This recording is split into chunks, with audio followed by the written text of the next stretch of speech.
ಆಗಬೇಕು. ನಂಬಿಕೇಶ್ವರ ಈಗಾಗಲೇ ನಮ್ಮ ಗಣಗಳೆಲ್ಲ ಸೇರಿ ಕಂಜರಾಸುರನ ಯುದ್ಧಕ್ಕೆ ಹೋದಾಗ ಅವನ ಕೊಲ್ಲುವುದಕ್ಕೆ ಹೋದಂತ ಸಂದರ್ಭದಲ್ಲಿ ತನ್ನ ಮಾಯೆಯಿಂದ ಅವರನ್ನೆಲ್ಲ ಬಂಧಿಸಿದ್ದಾನೆ ಆತ. ನಮ್ಮವರೆಲ್ಲ ಬಿಡುಗಡೆ ಆಗಬೇಕು, ಆ ದುಷ್ಟನ ವಧೆ ಆಗಬೇಕು.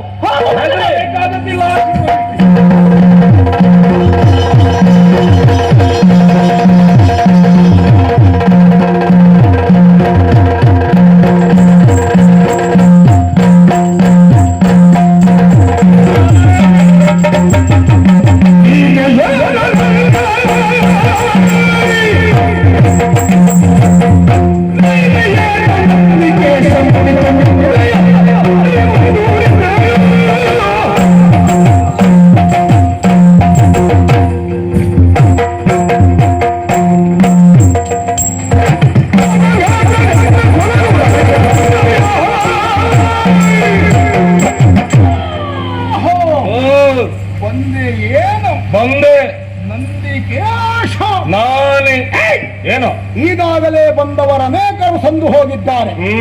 ನನ್ನಲ್ಲಿ ಮರಣಕ್ಕೆ ಹೋರಾಟ ನಡೆಸುವುದಕ್ಕೆ ಸಾಧ್ಯ ಇಲ್ಲ ಎನ್ನುವುದಾಗಿ ಕಂಗಾಲಾಗಿ ಓಡಿದ್ದಾರೆ. ಸರಿ, ಅವರ ಸ್ಥಿತಿಯೇ ನಿನಗಾಗಬಾರದು.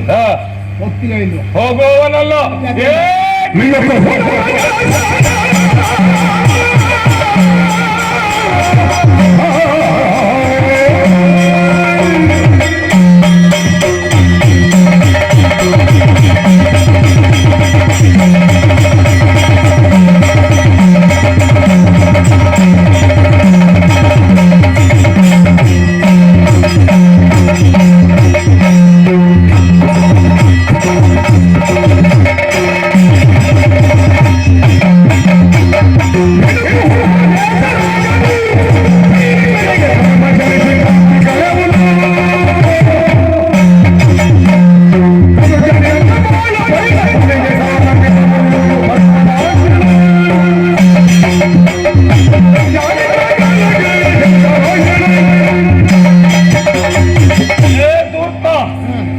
ಬಂದವರ ಹಾಗೆ ನಾನಲ್ಲ.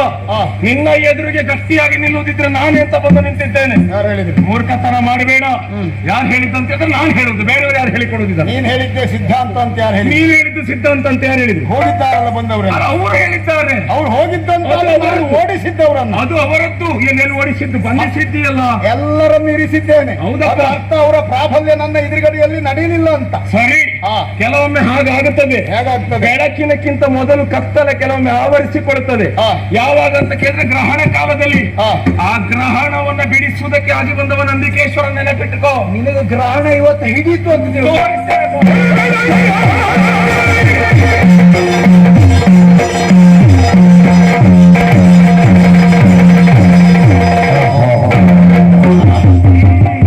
ಸಾಧಾರಣದ ನಂದಿಕೇಶ ಅಲ್ಲವೇ ಅಲ್ಲ. ಮೊದಲು ಬಂದವರಿಗಿಂತಲೂ ಇವ ಪ್ರಬಲ ಎನ್ನುವುದಕ್ಕೆ ಅನುಮಾನವೇ ಇಲ್ಲ. ಎಲ್ಲಿಂದ ಬಂದನೋ ಏನೇನೆಲ್ಲ ತಯಾರು ಮಾಡ್ಕೊಂಡಿದ್ದಾನೋ ಗೊತ್ತಾಗುವುದಿಲ್ಲ. ಹಾಗಂತ ಇವನಿಗೆಲ್ಲ ನಾವು ಹೆದರ್ಕೊಂಡು ಉಳಿದ್ರೆ ಇವನನ್ನು ಮತ್ತೆ ನಿಯಂತ್ರಣ ಮಾಡುವುದು ಕಷ್ಟ. ಈಗಲೇ ಏನಾದ್ರೂ ಒಂದು ಹಲ್ಮೂರು ನೀಡಬೇಕು. ಹಾಗಾಗಿ ಕಾರ್ಮೋಡವಾಗಿ ಲೋಕವನ್ನೇ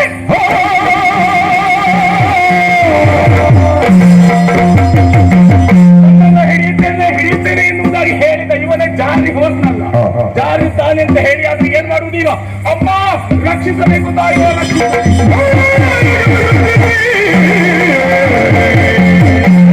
ಹಾರಿ ಹೋದ್ರಲ್ಲ ಮಾಯಕದಿಂದ. ನೋಡ್ತಾ ಇದ್ದೇನೆ ಮಾಯಿಂದ ತನ್ನ ಕಾಯವನ್ನ ಮರೆಮಾಚಿ ಯುದ್ಧವನ್ನ ಸಾರ್ತಾ ಇದ್ದಾನೆ. ಆ ದುಷ್ಟ ಚಿಂತೆ ಮಾಡಬೇಕಾದಂತ ಅಗತ್ಯ ಇಲ್ಲ. ನೀನು ನಿನ್ನ ಶಕ್ತಿಯನ್ನು ದ್ವಿಗುಣಗೊಳಿಸಿ ಆಕಾಶ ನಂದಿಯಾಗಿ ಅವನ ಸಂಹಾರ ಮಾಡಿ